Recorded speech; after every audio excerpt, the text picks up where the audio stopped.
Le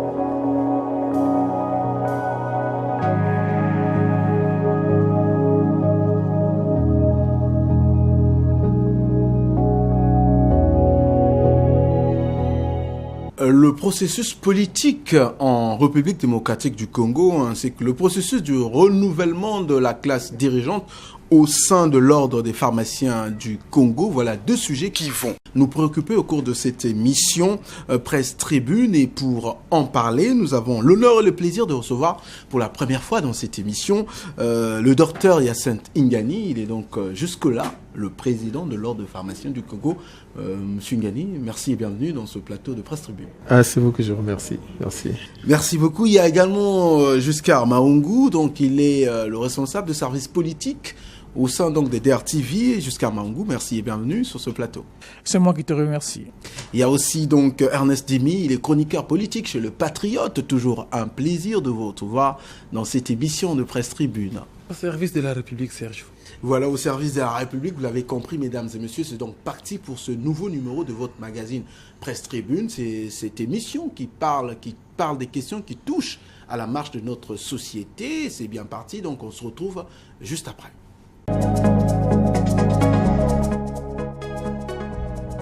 De retour sur ce plateau, vous l'avez compris, nous allons commencer, mais nous n'allons pas déroger à la règle comme d'habitude. On commence par des faits d'actualité qui ont marqué nos invités sur ce plateau, et nous allons donner la parole donc à Monsieur Ingani. Vous avez suivi l'actualité cette semaine. Quel est le fait qui vous a marqué? Il y a le conflit économique entre les États-Unis et l'Union européenne qui m'a marqué. Ce conflit montre que ce sont les intérêts des États, les intérêts des nations et des intérêts économiques qui, en final, conditionnent les relations internationales, les liens d'amitié et les accords et justifient à certains égards les conflits.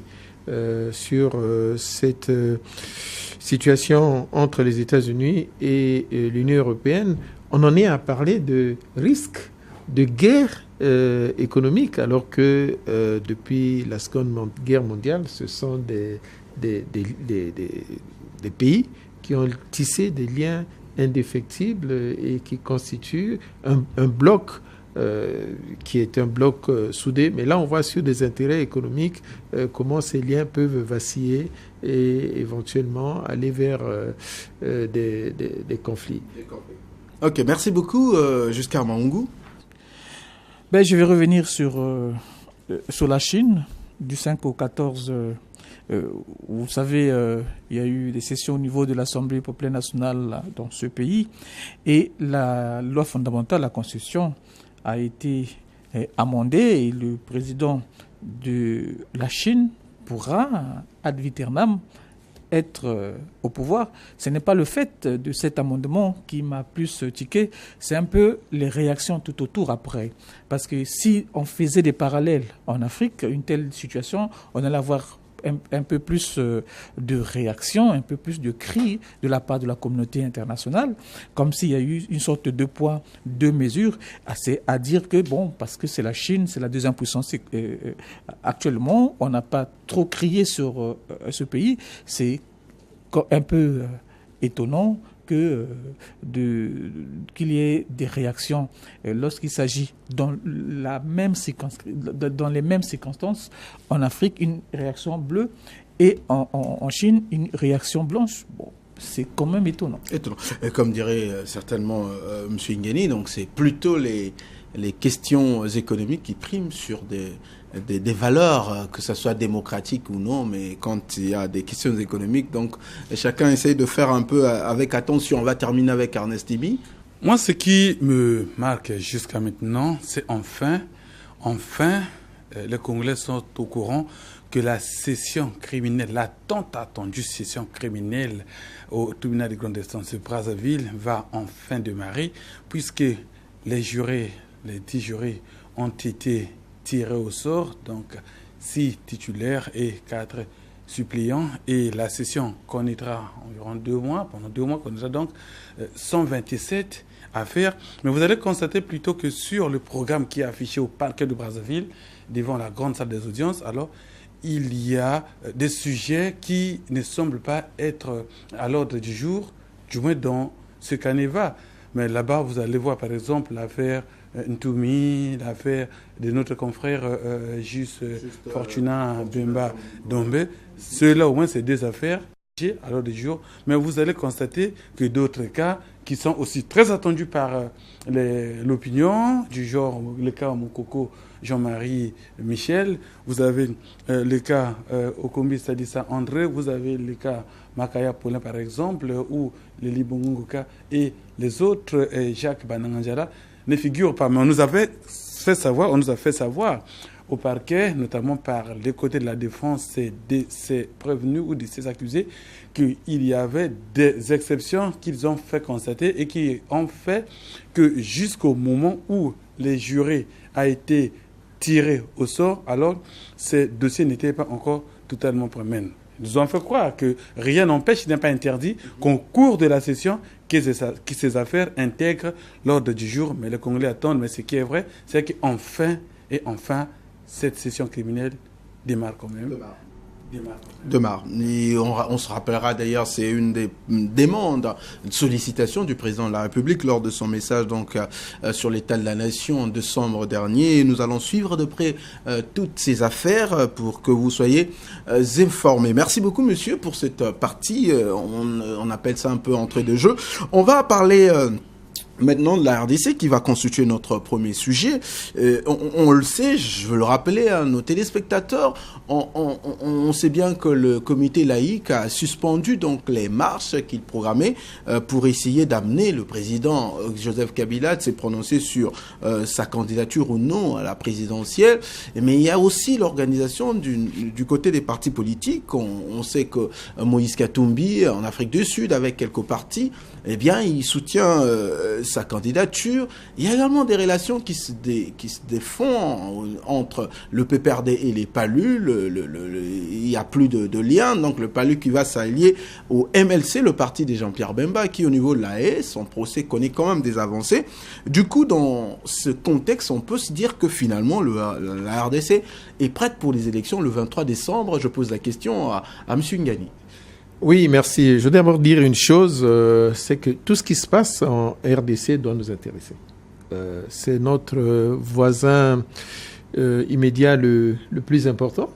Nous avons 4 millions d'habitants. De l'autre côté, en face, ils sont 80 millions d'habitants. C'est dire l'opportunité économique considérable que représente ce pays pour nous.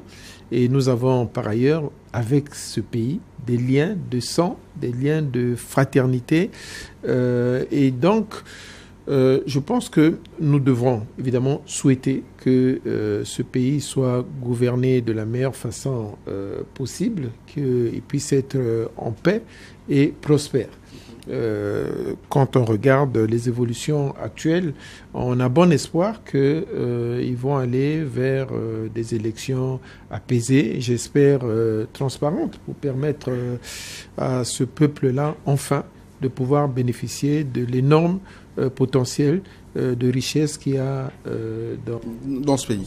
Alors, jusqu'à Mangou, vous l'avez également suivi. Que pensez-vous alors de cette candidature officialisée par une partie des partis politiques qui composaient jusque-là la mouvance qui était dirigée par le feu Etienne Tshisekedi, qui n'est plus. Mais bon, une partie est partie sans l'UDPS pour soutenir la candidature donc, de Moïse Katumbi. Non, tant mieux si, de manière générale, la situation semble se normaliser au niveau de la RDC. Vous savez, la RDC, c'est un géant en Afrique et en Afrique centrale. La RDC, c'est un pays qui est un scandale géologique. La RDC, c'est une puissance en devenir si le jour où elle se relèvera véritablement, lorsque la RDC sera sur ses deux pieds, elle va forcément traîner tous les autres pays de l'Afrique centrale. C'est une population qui est travailleuse et avec la richesse qui a ce pays, parce qu'elle a connu une économie plus ou moins déstructurée pendant longtemps. Et donc, revenons sur la politique tant mieux. Maintenant, le 23 décembre, la question que tout le monde se pose, est-ce que cette fois-ci, c'est la bonne? Nous avons suivi les acteurs au niveau de la majorité qui ne parlent, qui ne jurent que sur le 23 décembre. Il y a aussi l'effet Nikalé qui est passé par là, parce que qui avait imposé à ce qu'il y ait ces élections. Mais alors, je me pose moi simplement la question. Les gens, c'est vrai qu'il y a eu M. Katumbi qui s'est prononcé, il y a des remue-ménages un peu partout. Jusqu'à aujourd'hui, officiellement, la majorité ne s'est pas encore n'a pas toujours prononcée, de n'a candidat. pas encore de candidat. Kabila n'a pas encore désigné véritablement son dauphin. Bon, on dit que le jour que Kabila prononcera son dauphin, peut-être que le PPRD, son parti, son soutien politique pourra aussi se diviser parce qu'il y a des ambitions qui sont là. Nous avons le président de l'Assemblée nationale, nous avons plusieurs autres, nous avons plusieurs autres potentialités. C'est également l'ex-premier ministre Matata Ponyo. Matata Ponyo qui était avant l'Argentier. Donc il y a tout cela aussi qui fait que peut-être le président Joseph Kabila soit un peu prudent dans sa démarche. Dans sa démarche. On va y revenir. Je vais revenir à vous, Ernest Djimi. On a vu un grand parti, c'était un parti lumumbiste unifié, incarné par Antoine Kizenga, qui était comme une caution morale pour le PPRD, qui décide de s'y rallier au MLC de Jean-Pierre Bemba. On connaît sa situation au niveau de l'AE. Est-ce que c'est pas un tournant dans la politique de la RDC? Tournant, vous savez, si vous lisez bien l'évolution de la situation politique en République démocratique du Congo, elle n'est pas trop différent de ce qui se passe un peu partout chez nous. C'est-à-dire, alors, les grands ensembles se font ou se défendent au gré de la conjoncture.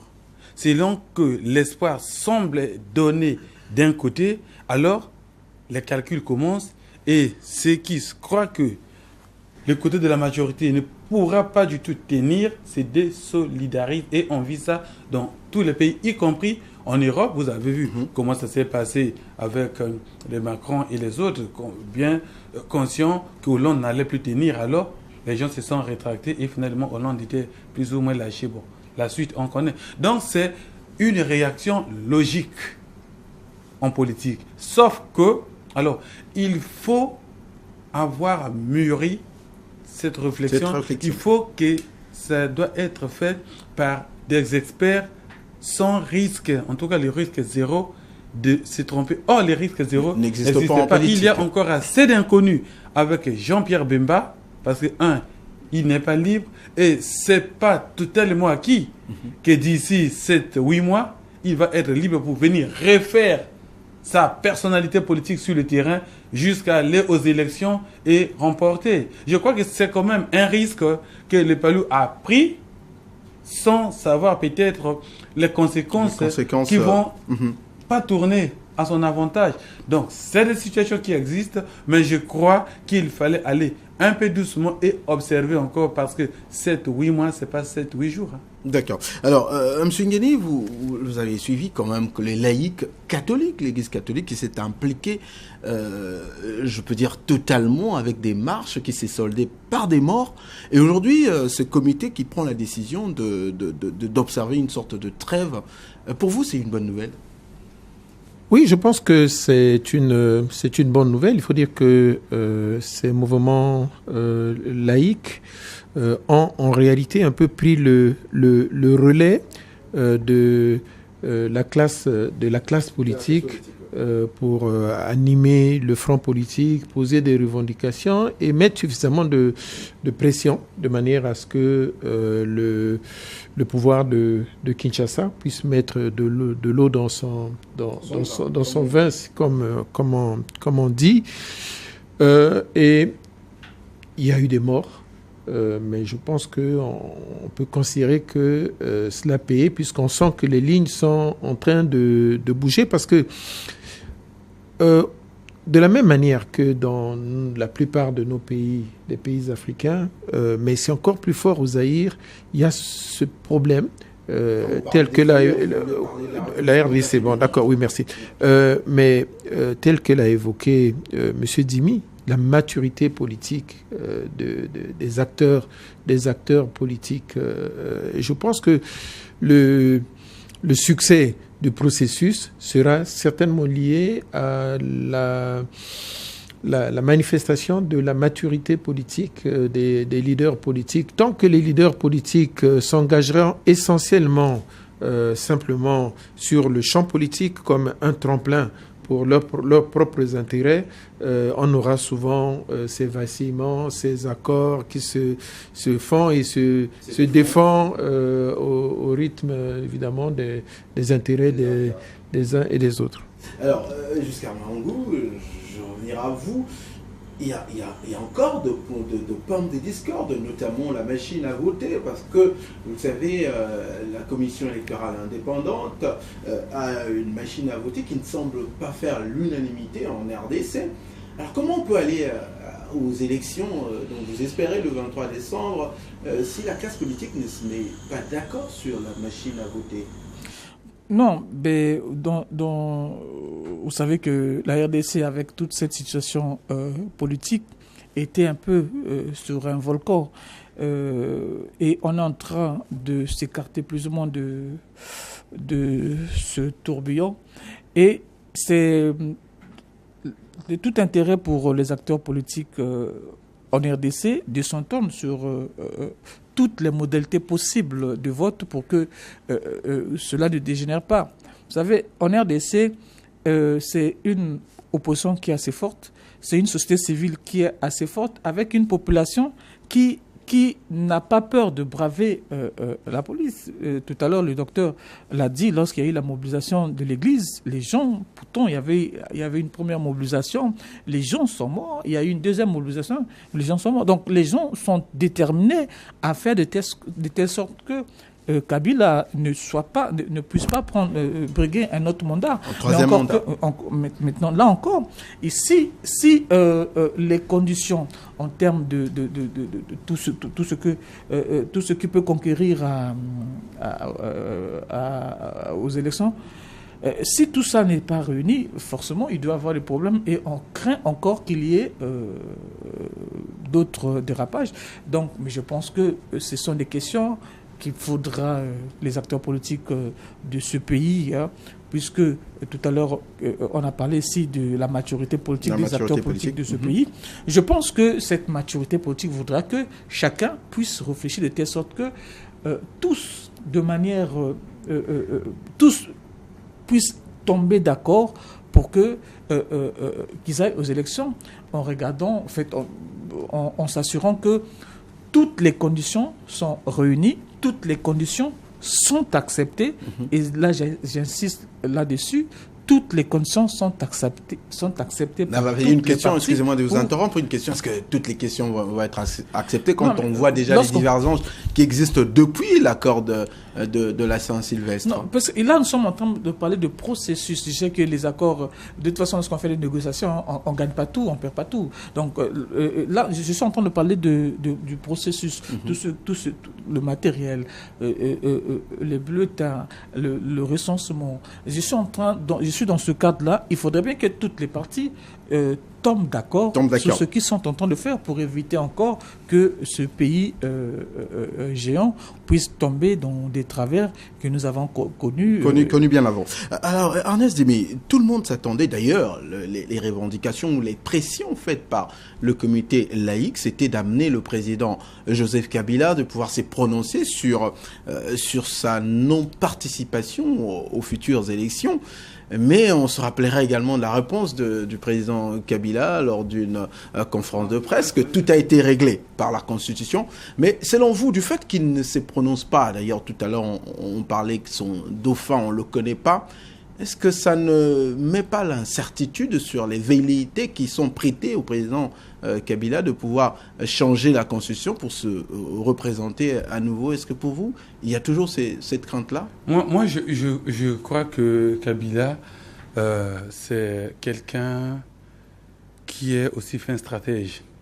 Et il sait qu'aujourd'hui, dire non, je ne veux pas me représenter, peut déclencher une guerre en République démocratique du Congo. Parce Comment que vous expliquez ça? vous allez voir qu'autour de lui, il y a également des radicaux et qui croient que leur destin s'identifie à celui du raïs, comme il l'appelle. Vous voyez, donc il pourra précipiter des situations inattendues, mais qui vont plus aller dans le sens négatif. S'il dit oui, il va faire, vous allez voir que ça sera encore un autre problème. Donc, dans ces contextes, il est obligé de garder le flou, de garder l'incertitude, de garder le mythe pour avancer, voir si, à partir de la date échue, les conditions sont réunies, oui, il pourra désigner son dauphin. Si les conditions ne sont pas réunies, alors peut-être qu'une solution transitoire sera trouvée. Mais moi, j'ai toujours insisté qu'il faut, dans la situation de la RDC, il ne faut jamais considérer Kabila comme un problème. Il faut le prendre comme une partie de la solution. Parce que du bon management ou du mauvais management de la personne, de cette personne, tout peut chambouler. Parce que vous allez voir ce quoi. Quand Kabila va être considéré comme le problème et quand il faut mettre la pression, on doit s'en débarrasser, on doit se débarrasser de ce qu'il y a autour de lui, alors vous allez voir que l'homme créera des artifices malgré la pression. Parce qu'il faut aussi voir qu'il a tenu. Il a tenu. Jusque-là, il a fait face, y compris aux grandes puissances de ce pays qui ont fait la pression, mais il n'a jamais lâché. Donc ça veut dire qu'il faut le prendre, le ménager et le rendre plus ou moins à l'aise, ne pas l'inquiéter sur sa survie aussi politique que sociale.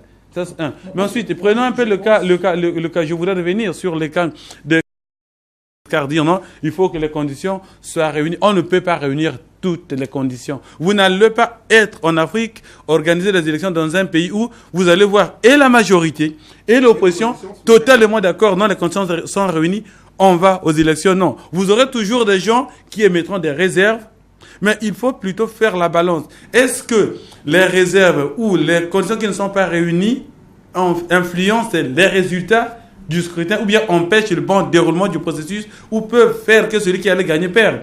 Donc moi je crois que c'est tous ces aspects-là. Merci beaucoup. On va terminer sur ce sujet. Je voulais quand même revenir sur un fait. Tout à l'heure, Jimmy a parlé, Kabila comme, il faut le prendre comme une solution de la solution.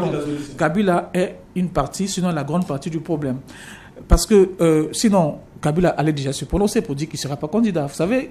Mais rien ne l'oblige. La Constitution ne l'oblige pas de se prononcer comme ça. Non, qu'est-ce que je dis? Pas candidat. Pas parce que non, Kabila a fini ses 2 mandats. Il ne peut plus être candidat. Ça, tout le monde le sait. Ouais. Maintenant. Alors, si c'est ça, donc la question n'allait pas se poser. Mais pourquoi les gens posent encore cette question? Si la Constitution a résolu et tout le monde est conscient que la Constitution a résolu, on n'allait plus se poser la question?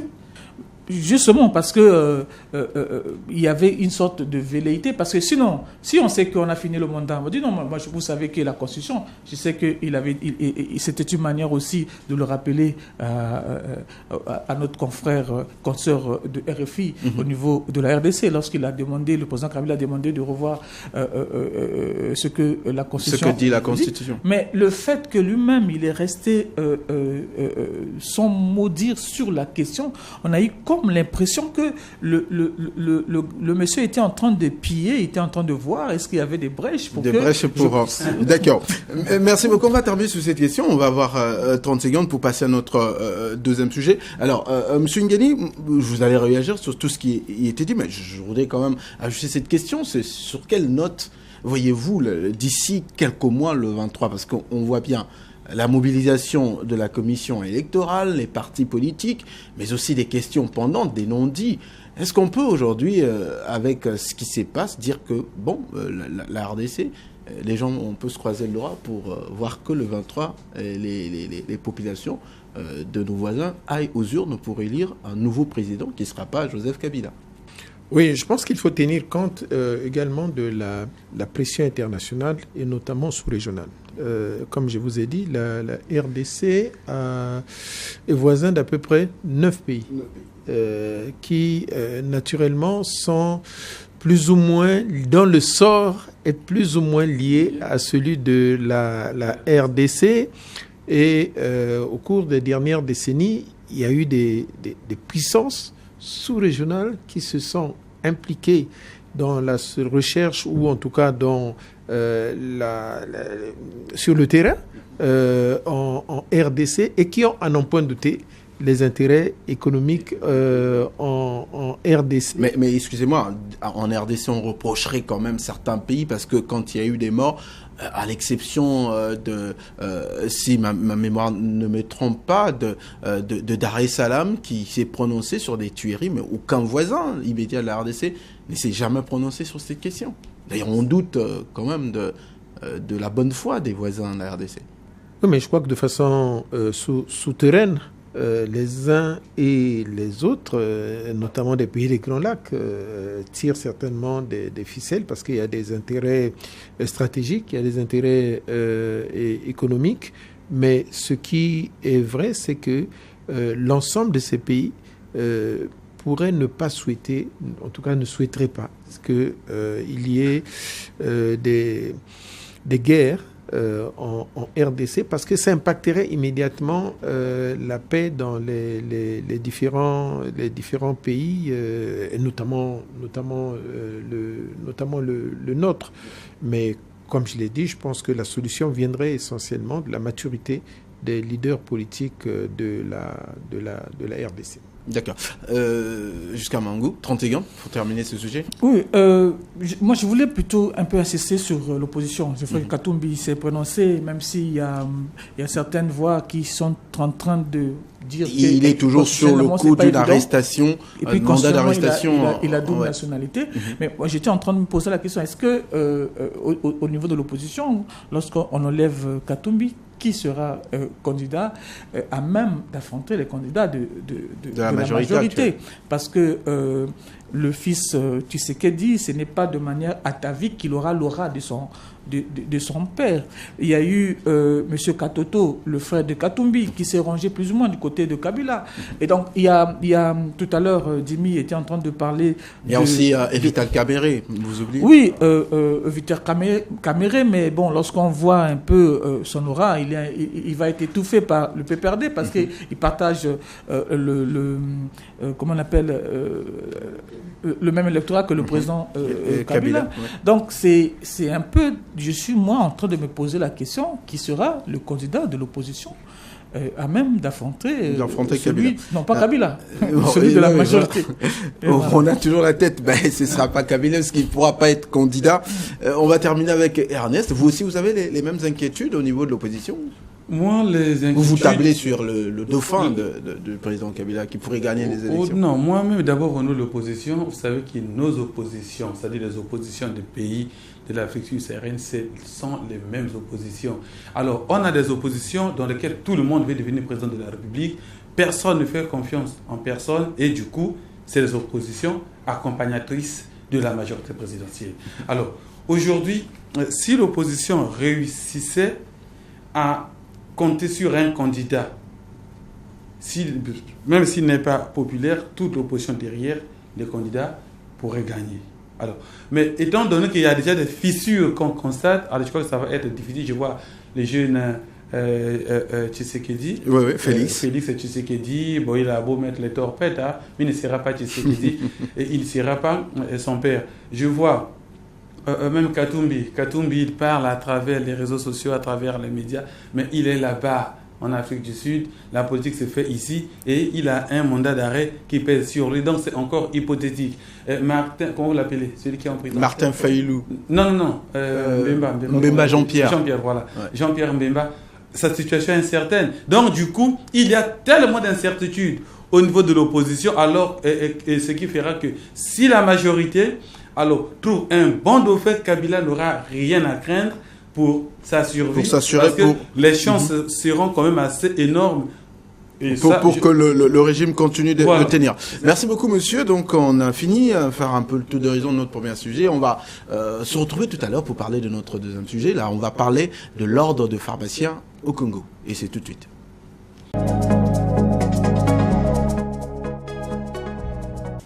De retour sur ce plateau de Presse Tribune, mesdames et messieurs, je vous rappelle, vous suivez bien votre magazine Presse Tribune consacré donc aux questions qui touchent à la marche de notre société. On parlait tout à l'heure de la situation en RDC et présentement on va parler de l'ordre de pharmaciens au Congo et nous avons donc le plaisir d'avoir la bouche autorisée. Donc il est le président, il est monsieur Christian, Christian.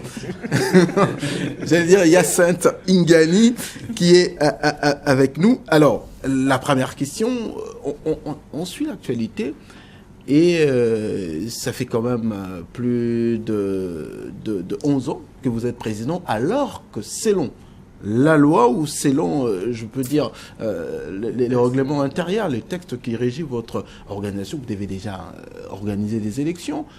Après 4 ans de mandat, pourquoi jusque-là vous n'avez jamais organisé des élections ? Alors, il faut d'abord dire une chose. L'Ordre des pharmaciens est une institution indépendante. Il regroupe en son sein tous les pharmaciens exerçant leur art dans notre pays. Et l'Ordre est organisé, subdivisé en différents conseils.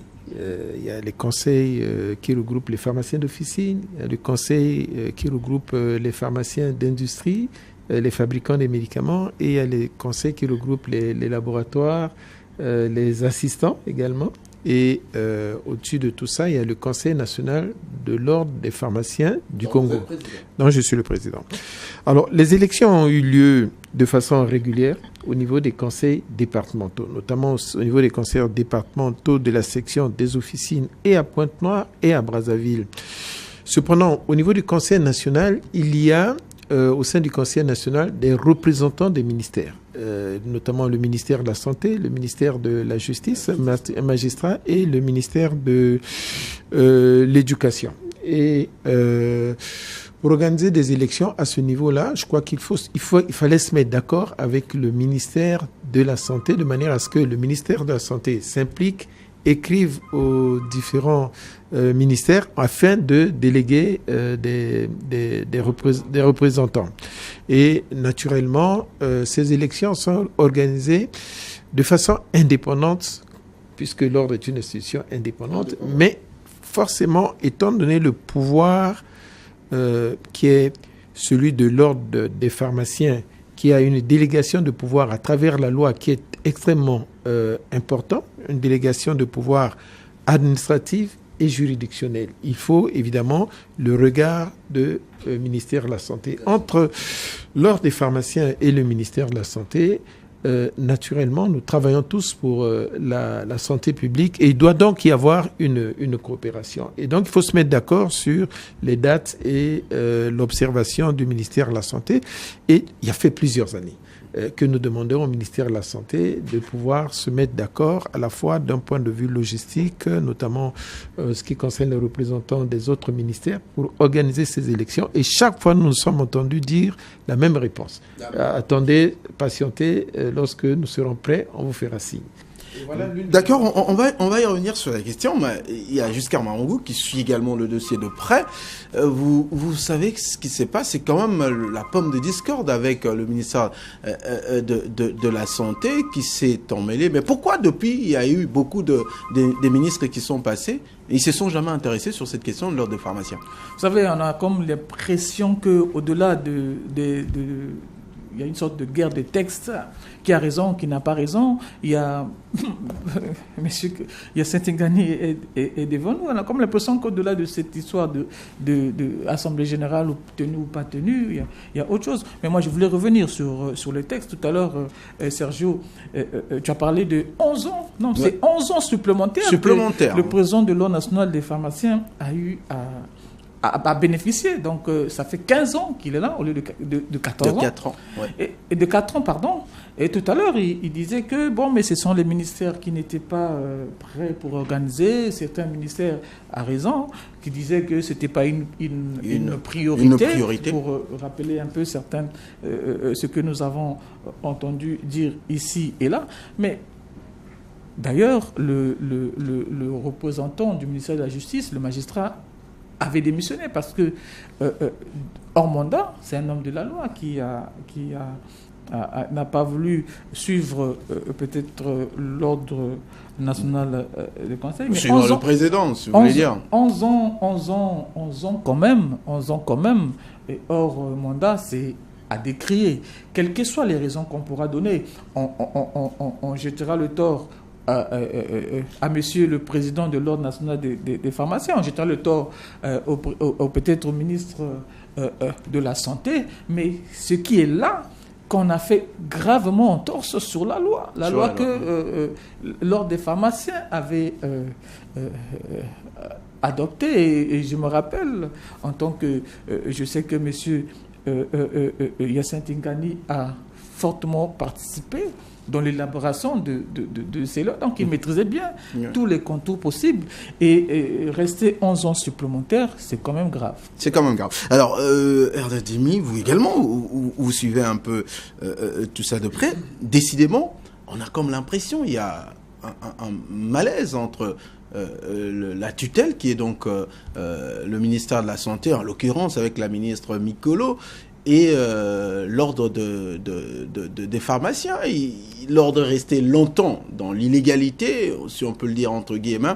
Et maintenant, selon vous, qu'est-ce qui réveille le ministère de la Santé en émettant cette envie de pouvoir réorganiser ou mettre de l'ordre dans l'ordre des pharmaciens?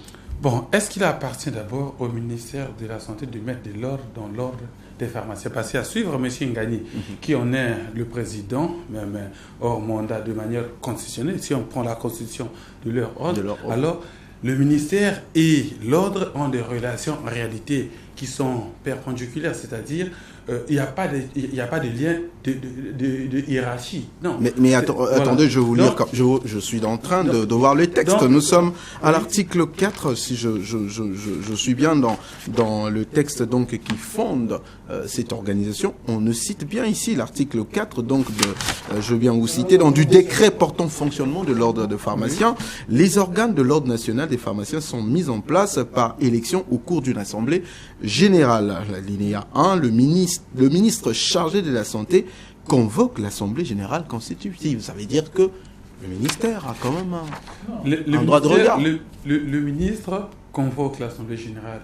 Mais le ministre n'organise pas l'Assemblée générale. C'est différent. L'Assemblée générale est organisée, je crois, par l'ordre. Maintenant, là-bas, c'est juste la convocation. Mais qu'à cela ne tienne, vouloir à ce que les choses marchent, c'est pas mauvais en soi. Maintenant, c'est qui suscite les interrogations. Pourquoi ces réveils et avec le bruit derrière, pourquoi ces réveils du ministère de la Santé ne va-t-il pas dans le sens voulu par l'ordre et pourquoi on est arrivé à ce que M. Angoli a appelé malentendu entre le ministère et l'ordre de pharmaciens qui finalement a été tranché par le Premier ministre en faveur de l'ordre de pharmaciens. Donc, on va y revenir sur cette question. Je vous donne la parole, excusez-moi. On va y revenir sur cette question, mais je me rends quand même parce que, excusez-moi, s'il vous plaît. Je veux vous donner la parole. Je veux poser la question directement. Donc, vous concernez, il est le président. Alors, aujourd'hui, le ministère de la Santé, qui est votre partenaire, semble vouloir se mettre à la danse. Moi, la question, parce qu'on parle tout à l'heure de non-dit, est-ce que ce réveil ne serait pas l'objet, ce ne serait pas parti lors de votre participation donc à la commission d'appel d'offres? Là, nous sommes au mois de décembre, si je m'abuse, en 2017, pour les médicaments antirétroviraux, et qu'à l'issue de ces appels d'offres, l'ordre des pharmaciens aurait émis de réserve sur certaines sociétés qui participaient à cela, dont notamment sont des sujets ouest-africains. Est-ce que cela n'est pas le problème entre vous et la ministre de la Santé? Alors, je voulais d'abord relever deux choses. Première chose, je crois que le représentant du ministère de la Justice, les magistrats, n'a jamais démissionné. Je crois que les magistrats ont été relevés régulièrement. En fait, le représentant du ministère de la Justice, c'était le président de le procureur. Le procureur près la cour d'appel de Brazzaville, et ils ont été relevés régulièrement. Il aurait fallu donc, en quelque sorte, au ministère de pouvoir réécrire et désigner d'autres représentants, d'autres magistrats. Deuxièmement, je crois que le passage que vous venez de lire, l'article que vous avez évoqué, concerne l'Assemblée générale constitutive. Et il s'agit bien pour les médecins, pour les pharmaciens. Et donc, ensuite, à partir du moment où l'organisation se met en marche, dans le fonctionnement régulier de l'ordre, ces dispositions ne peuvent pas être évoquées. La preuve, c'est que je vous ai dit, nous avons organisé régulièrement les élections au niveau. C'est pas une question d'interprétation des textes. Alors non, ce n'est pas une question d'interprétation des textes, puisque les textes sont clairs. Vous savez. Moi, j'ai été 10 ans député et le rôle des députés, c'est en quelque sorte à la fois d'élaborer des textes, de légiférer. Et donc, on a passé tout le temps à analyser les textes et le droit, le texte juridique se construisent.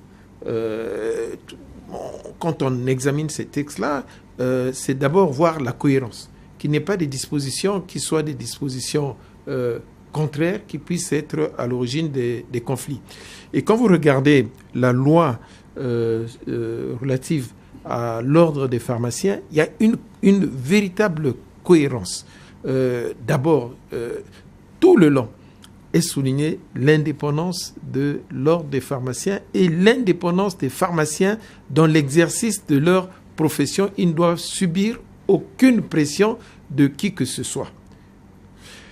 S'agissant du ministère de la Santé, je vous ai dit, au sein du Conseil national de l'ordre des pharmaciens, il y a 3 ministères qui sont représentés. Le ministère de la Justice, c'est un magistrat qui dirige la chambre de discipline. Le ministère de l'Enseignement, un professeur d'université, à ce jour, ce poste n'est pas pourvu parce qu'il n'y a pas d'école de pharmacie. Et alors, le ministère de la Justice, mais les autres représentants des ministères ont une voix délibérative.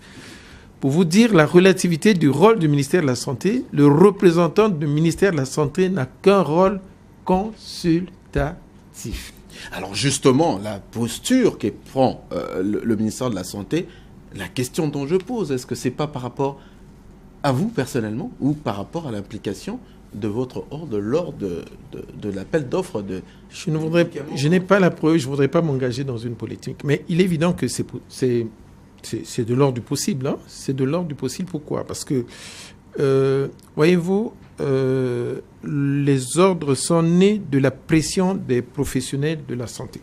Les ordres de santé. Et je peux vous dire que depuis que les ordres ont été mis en place, depuis 2003, nous n'avons pas trouvé aussi bien l'ordre des médecins que l'ordre des pharmaciens les répondants au niveau du ministère de la Santé en ce qui concerne les dispositions relatives justement à la mise, comment dirais-je, l'exercice même de la discipline et l'organisation de la profession. À tel point que nos amis de l'ordre des médecins ont dû se décourager au bout de 3-4 ans, puisqu'ils ont établi des listes. Ils ont pu mettre, disons, en lumière ceux qui exerçaient illégalement. À partir de ce moment-là, c'est au ministère de la Santé, notamment à l'inspection, de pouvoir sanctionner, de pouvoir frapper, de mettre en quelque sorte à exécution les décisions prises par les conseillers de l'ordre. Au niveau du conseil de l'ordre des pharmaciens, il en est de même. Le conseil de l'ordre des pharmaciens, je vous ai dit, a une composante d'action qui est une composante juridictionnelle, disciplinaire. Nous avons une composante administrative, mais pour assurer la composante juridictionnelle, il faut qu'il y ait un code de déontologie. Ce code de déontologie, nous l'avons rédigé depuis 2007. On s'est mis d'accord avec les différents ministres de la Santé de manière à ce qu'il y ait un arrêté qui puisse le rendre exécutoire. À ce jour, il n'est pas exécutoire. Donc, on peut déjà dire que l'ordre ne fonctionne que sur un pied. Le pied administratif. Il n'y a pas donc jamais eu une volonté de l'administration de véritablement mettre en position d'exercer leur mission au niveau des ordres de santé. Deuxièmement, si je pouvais compléter, tout ce que nous avons eu comme problème viennent essentiellement de la turpitude et du manque, en quelque sorte, de professionnalisme venu du ministère de la Santé. Je peux citer, on a vu chaque fois que le ministère de la Santé a donné des autorisations d'ouverture d'officine sans l'accord de l'ordre, c'était les catastrophes. Nous avons dû arrêter. Il y en a plein de circonstances là-dessus. Oui. Sont connus, sont au niveau de la justice aujourd'hui. Mais tout ça, c'est plus simplement parce que l'ordre ne s'est pas, n'a pas été impliqué. Parce que rien, mais aucun exercice de la pharmacie ne peut se faire dans le pays sans l'accord de l'ordre. L'ordre est en quelque sorte le garant, le gendarme en ce qui concerne l'accès à l'exercice de métier de pharmacien. Si l'ordre n'a pas donné l'autorisation d'exercer, vous ne pouvez pas exercer. D'accord. Alors, Giscard Mahongou, c'est quand même une grande question parce que ça touche à la santé de la population. Il s'agit de médicaments, il s'agit de la santé de la population, d'où l'importance que nous accordons à cette question. Alors, nous avons même souhaité que les représentants du ministère, ils n'ont pas voulu parce qu'ils rejettent la faute au niveau de l'ordre de pharmacien. Alors, selon vous, pourquoi aujourd'hui on essaye d'aller dans les textes? Alors, si on devait s'arrêter au texte 4 ans après, le président Ngani devait organiser, mais il l'a jamais fait avec tout ce temps. Est-ce qu'il n'y a pas une question d'intérêt derrière ça qui fait qu'aujourd'hui, les gens veulent y rester de manière éternelle? La question, si les gens veulent rester à la tête de l'ordre des pharmaciens, je pense que nous avons le président de l'ordre des pharmaciens. Le président, il va nous répondre. Oui, mais vous également, vous avez suivi la question. Qu'est-ce que vous avez découvert en enquêtant sur la question? Vous avez... en termes de démarche, d'abord, tout à l'heure, tu l'as si bien rappelé, c'est 4 ans après que l'ordre devrait être renouvelé. Cela n'a pas été fait. Et peut-être le rappel du ministère de la Santé, dans ce cadre-là, pouvait tenir. Mais le fait que le ministère de la Santé demande à ce que les gens aillent se faire recenser, alors qu'il y a un tableau, je crois. Il y a un tableau qui existe. Et ça tirer un peu l'attention. Comment se fait-il que eux, ils savent qu'il y a quand même des textes, et surtout que le directeur des pharmacies, qui est membre de l'ordre des pharmaciens, donc devait maîtriser les textes. J'ai suivi certains parler tout à l'heure, toi-même tu l'as rappelé, de l'Assemblée générale constitutive. Cela avait été fait, si je ne m'abuse, sous le ministre Moka. Moka, évidemment. Si je ne m'abuse. Et on s'est posé la question, puisque lorsque nous lisons les textes sont clairs. Je crois même l'article 7 de la loi portant création donne mandat à l'Ordre national des pharmaciens de mettre en place ce bureau, article 7 ou 9 si je ne m'abuse. Et comment se fait-il que tout ça est clair et que le ministère voulait absolument organiser l'Assemblée générale? C'est comme s'il y avait anguille sous roche. D'où la question que je posais tout à l'heure, le président n'a pas voulu entrer. Mais est-ce que cela n'est pas parce que selon peut-être nos informations, on peut se tromper, on peut se faire contredire, le mari de la ministre qui serait impliqué dans moi, je ne vais pas entrer dans cela parce que je n'ai aucune preuve. Aucune preuve, d'ailleurs, oui, voilà, on entend parler. C'est une histoire dessous de cela, mais on n'a aucune preuve pour le dire. C'est pour cela, moi, je voulais plutôt, m'arrêter dans les textes. Nous avons fait ce travail et on s'est rendu compte que le ministère de la Santé avait bien commencé son travail et puis il s'est mis lui-même dans une incohérence, réglementaire dans la démarche. Et c'est toute la question qu'on se pose. Comment se fait-il que la loi est là, il y a 3 textes qui encadrent...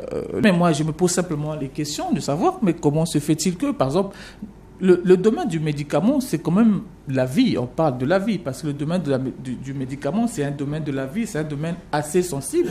Et même lorsque on parlait parce qu'on parle des appels d'offres, de ceci et de cela, le plus offrant n'est pas toujours qualifié dans le domaine du médicament. C'est pour cela qu'il faut qu'on fasse extrêmement attention. Et je suis heureux que la primature ait tranché la chose parce que nous avons fait ce reportage personne ne parlait sur la question, alors qu'on parlait véritablement de la vie des Congolais, parce que ça concernait la vie de Congo. Merci beaucoup.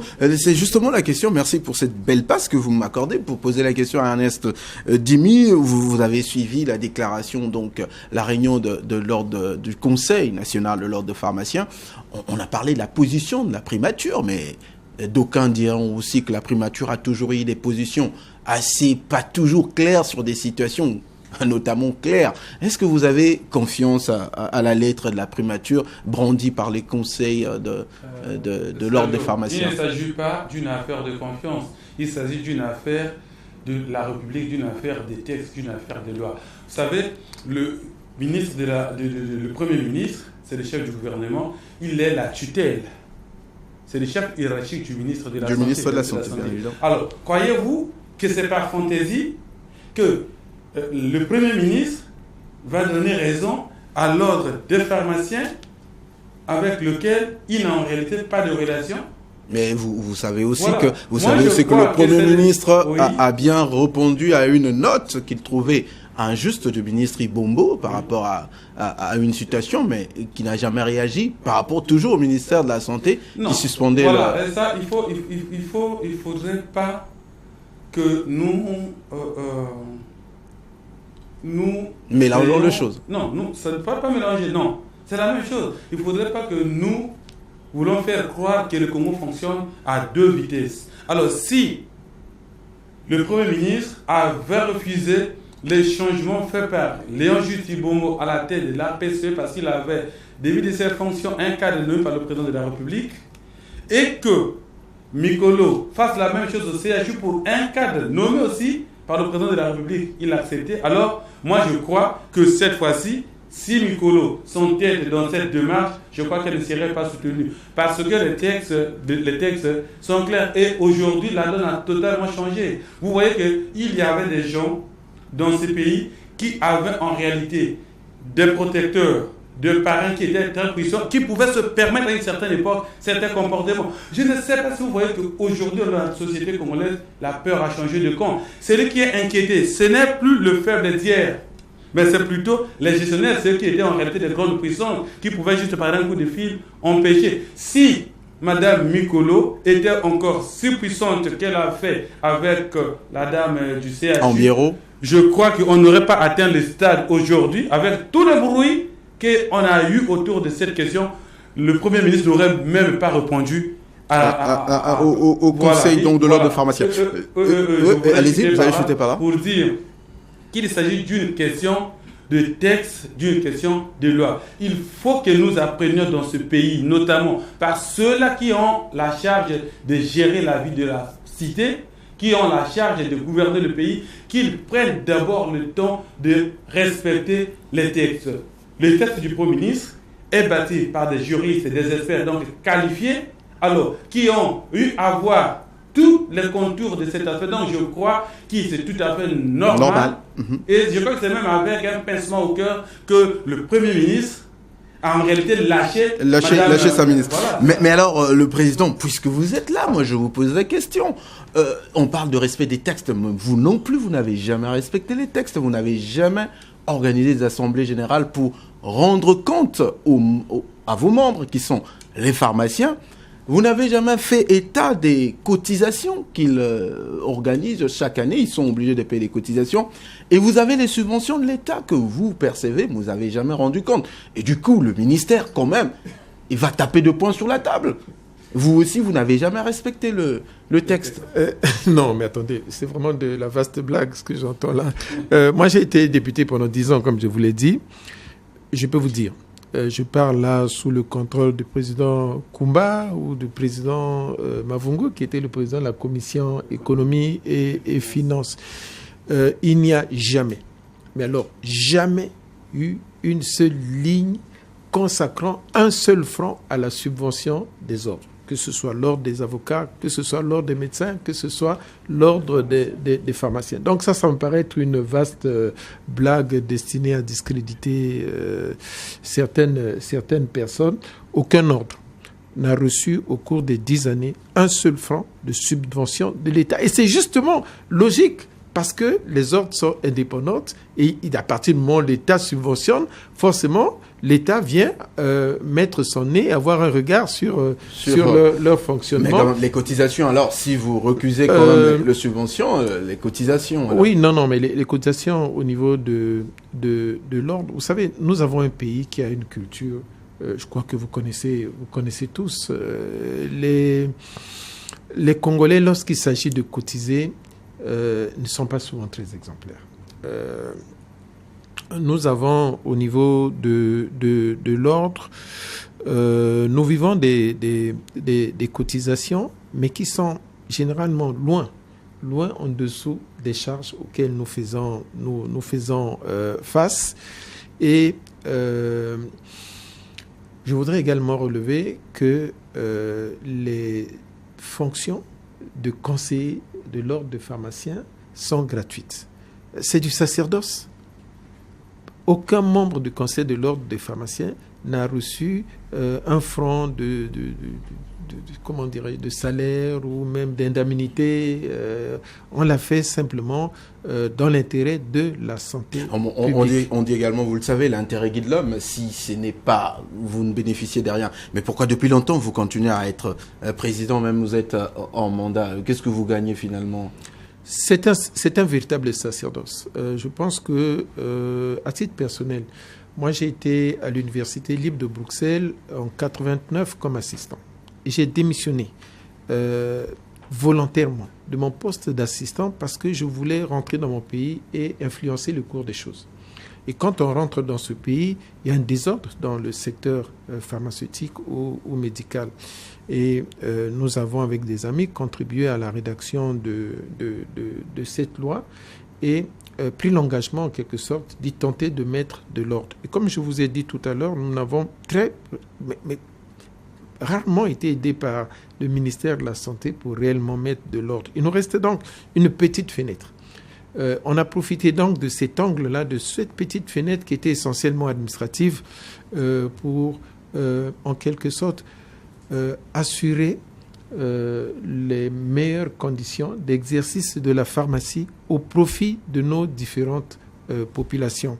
J'ai écouté beaucoup de griefs contre l'ordre, mais personne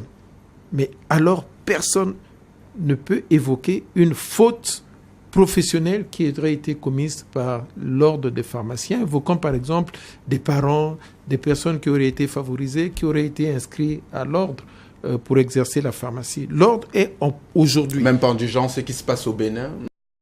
L'ordre est aujourd'hui le dernier rempart, le seul rempart protégeant les populations contre l'exercice illégal de la pharmacie ou l'exercice de la pharmacie qui aurait pu se faire par des non-pharmaciens.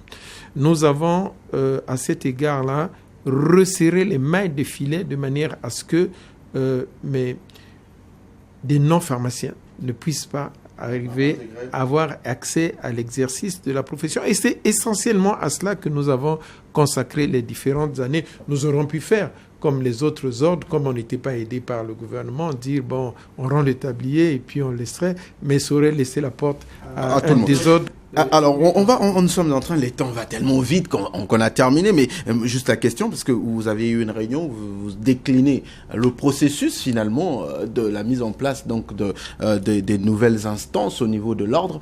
Serez-vous candidat à votre propre succession? Il y a plusieurs années, je me suis adressé à mes confrères et j'ai donné ma position. Il y a plusieurs années. C'est pour ça que quand certaines personnes évoquent comme un intérêt personnel, je suis très surpris. Il y a peut-être 10 ans, au cours d'une journée pharmaceutique, j'ai dit à mes confrères quelle était ma volonté personnelle, mon souhait en ce qui concerne mon engagement au sein de l'ordre. Je l'ai encore répété lors de lors d'une des dernières assemblées générales. J'ai été très heureux pendant 14 ans d'assumer cette responsabilité. J'en suis très fier parce qu'on a fait un excellent travail en faveur de la santé publique, mais vraiment sous forme de sacerdoce. Vous avez évoqué encore là le problème des antirétroviraux. Lorsque nous arrivons à cette réunion consacrée au dépouillement des offres, des appels d'eau. J'étais choqué, c'est un scandale. Mais immédiatement, j'ai pris mes responsabilités. J'ai écrit à la ministre pour lui dire qu'il était hors de question, que les gens que nous avions vus là n'étaient pas autorisés à exercer la pharmacie, à part un d'entre eux, qui était d'ailleurs pharmacien d'État, qui n'est donc pas autorisé à importer des médicaments et à distribuer. Et je dois dire qu'elle a eu la sagesse de nous écouter, puisqu'elle a annulé en réalité ces appels d'offres-là. Mais on trouvait là, permettez-moi l'expression, des marchands de poteau. Et par le passé, il y a eu ces phénomènes-là qui se sont déroulés. Ce sont des faits graves. Et je crois que, comme l'a souligné l'un d'entre vous, il s'agit de quoi? Il s'agit de la vie des citoyens. Il s'agit de la vie des gens. Encore une fois, je répète, l'ordre a fait à ce point de vue-là un excellent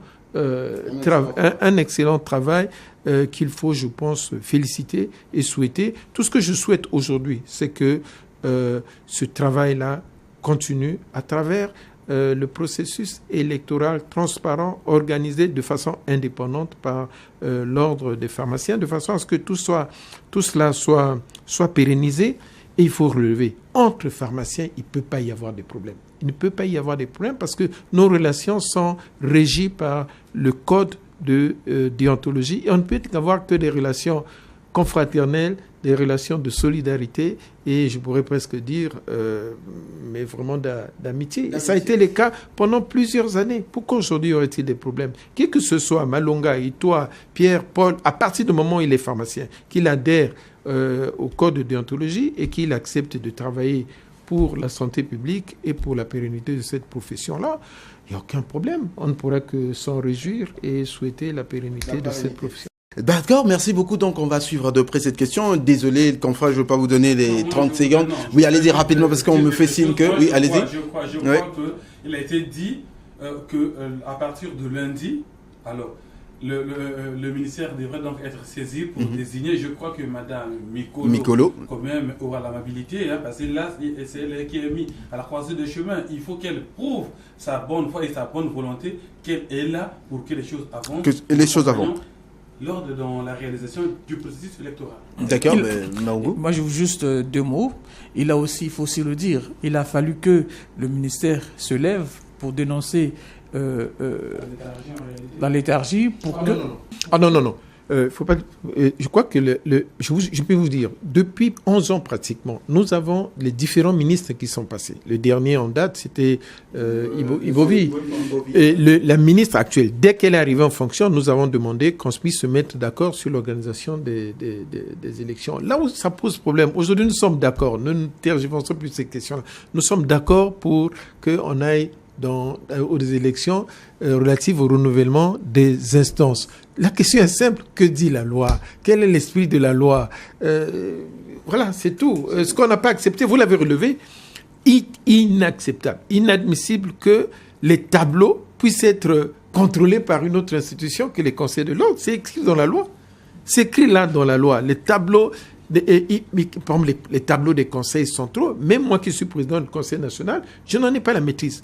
Ce n'est pas ma responsabilité. Les conseils centraux les gèrent de manière indépendante. Et aucune organisation, fût-elle du ministère de la Santé, il ne s'agit pas des élections législatives ou présidentielles ou locales, où on demande aux uns aux autres d'aller s'inscrire sur des listes. Tout ça est totalement aberrant. Je crois que ça n'a pas de sens. Mais je veux jouer l'apaisement. Je pense que nous sommes prêts à travailler comme nous le recommande l'esprit de nos textes, main dans la main avec le ministère de la Santé. C'est Mme Mikolo qui tient la maison santé. Ouais. Sa responsabilité est de ne pas permettre à ceux qui sont des pyromanes, qui veulent mettre le feu, de pouvoir mettre le feu. Elle doit travailler avec des turiféraires, des porteurs de lumière, au profit de la santé publique. Il y a tellement de sujets qui pourraient mobiliser les pharmaciens pour que nos populations puissent bénéficier d'un meilleur être, que je crois qu'elle ferait mieux de travailler main dans la main à travers ces sujets-là pour que notre population puisse avoir une meilleure santé. Je n'ai pas évoqué la loi sur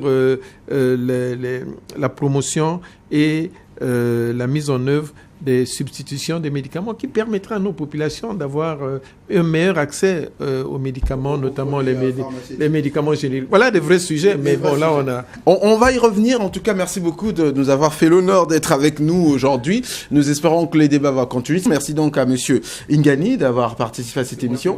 Merci à Giscard Mahungou. Merci également à Ernest Dimi. On se donne rendez-vous. Merci à vous, très chers téléspectateurs, de nous avoir suivis. Vos commentaires nous intéressent, nos adresses adresses de réseaux sociaux apparaissent au bas de votre petit écran. Et bien même notre numéro de téléphone, vous pouvez nous faire parvenir vos SMS. Et on vous donne rendez-vous les dimanches prochains avec le même plaisir et toujours avec le même sens du devoir. Puisque nous avons parlé santé, on se quitte, mais avec ces images, c'est notre découverte du jour.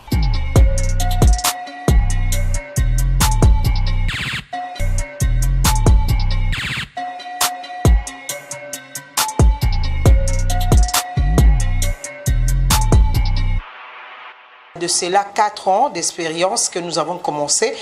Le cabinet Exauce a commencé à Kinshasa. Maintenant là, nous avons eu le souci de penser aussi aux Brazzavillois parce que cette maladie, c'est une maladie de tous les Africains. C'est pour cela Maman Sandra a pensé aux Brazzavillois. Nous sommes venus installer aussi les cabinets ici. Donc quand vous amenez la personne qui souffre de cette maladie, vous allez acheter la fiche, vous vous enregistrez et vous allez procéder au traitement. Donc nos traitements c'est fait par mois. Mais il suffit seulement de bien suivre le rendez-vous, de respecter le rendez-vous chaque mois.